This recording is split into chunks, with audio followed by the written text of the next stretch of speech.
ஆனா இவங்க யாருக்குமே எதுவுமே என்ன பண்ணல, விளங்கவே இல்லை. கேட்டாங்க கேட்டாங்க இவர் உயிர் தேடுவாருங்கிற அவ்வளவு கூட புரியாமலாம் கிடையாது. கேட்டாங்க. கேட்டுட்டு என்ன பண்ணிட்டாங்கன்னா அதை பெருசா எடுத்துக்கல. நீங்க நிறைய பிரச்சனை என்ன தெரியுமா நமக்கு? நம்ம கேட்போம், ஆனா பெருசா எடுத்துக்க மாட்டோம். ஆண்டுடைய வசனத்தை கேட்போம், பெருசா எடுத்துக்க மாட்டோம். வாக்குத்தத்தங்களை கேட்போம், பெருசா எடுத்துக்க மாட்டோம். இப்படி நம்ம பெருசா எடுத்துக்காம இருக்கிறத நிமித்தமாக நம்ம என்ன செய்யறோம் அப்படின்னு சொன்னா, ஆண்டவருடைய திட்டங்களை நம்ம மறந்து விடுகிறோம். அன்னைக்கு அவங்க என்ன பண்ணாங்க அப்படின்னு சொன்னா, கண்டிப்பா சரீரம் தான் உள்ள இருக்கும் அப்படிங்கிற ஒரு எதிர்பார்ப்போடு தான் அந்த ஸ்திரீகள் என்ன பண்ணாங்க, வந்தாங்க. பரவாயில்ல, அவங்களாவது வந்தாங்க.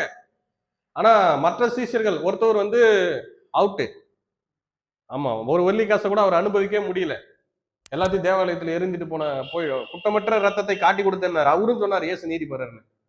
அப்போ அவர் போயிட்டாரு. மொத்தம் மீதி 11 பேர் இருக்கிறாங்க. அவங்க ஆட்கள் வெளியவே வரல. ஏன்னா அவ்வளவு பிரச்சனைங்க அங்க. அவ்வளவு பிரச்சனை, எதனா ஒண்ணு ஆயிரும். அதனால அவங்க வரல அங்க. ஆனா இந்த ஸ்திரீகள் கொஞ்சம் தைரியமா என்ன பண்ணாங்க, எழும்பி அதிகாலையில வந்தாங்க. விழுந்து வர்றாங்க, எல்லாத்தையும் ஆயத்தப்படுத்திட்டு வர்றாங்க. மகதலேன் மரியாள் பாருங்க வர்றாங்க. அவளோடு வந்து யோவானால் வர்றாங்க, யாக்கோபின் தாயாக மரியாள், இன்னும் சில ஸ்திரீகள் பேர் எழுதப்படல, எல்லாம் வர்றாங்க. ஆனா யாருக்குமே கொஞ்சம் கூட ஐடியா கிடையாது. இந்த கல்லறை திறந்திருக்கும், இயேசு உயிர் தெழுந்திருப்பார் அப்படிங்கிற ஐடியா யாருக்குமே கிடையாது. அப்படிப்பட்ட நினைவே கிடையாது. வந்து அந்த சரீரத்துக்கு சுகந்த வர்க்கம் விட்டுட்டு என்ன பண்ணுவோம், போவோம். ஏன்னா மகதலேன் மரியாளுக்கு ரொம்ப வந்து ஆண்டவர் மேல பிரியம். ஏன் பிரியம்னா, பிசாசு 7 பிசாசை துரத்தி இருக்கிறாரு அந்த அம்மாவுக்குள்ள இருந்து. 7 பிசாசு போட்டு அந்த அம்மாவை அழகழிச்சுக்கிட்டு இருந்துச்சு. பயங்கரமா அழகழிச்சுட்டு இருந்துச்சு அவங்க வாழ்க்கையில. அந்த பிசாசுகளை எல்லாம் துரத்தி அந்த மகதலேன் மேரிக்கு வந்து ஆண்டவர் விடுதலையை கொடுத்தாரு. அந்த அந்த பாசம், அன்பு, அந்த நன்றி எல்லாம் மகதலேன் மரியாளுடைய இருதயத்துல இருந்துகிட்டே இருந்தது. அந்த அந்த அது நிமித்தமாக அதிகாலையில தூங்கவே முடியல போல, எழுந்து அதிகாலையில வர்றாங்க.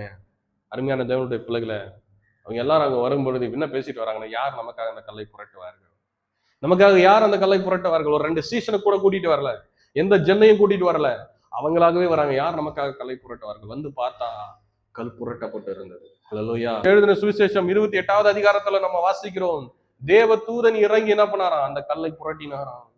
அவர் பார்ப்பதற்கு மின்னலை போல இருந்தார். அவருடைய வஸ்திரம் உறைந்த மழையை போல இருந்ததாக மத்தேயு 28வது அதிகாரத்துல வாசிக்கிறோம். ஹல்லேலூயா. இருக்கா?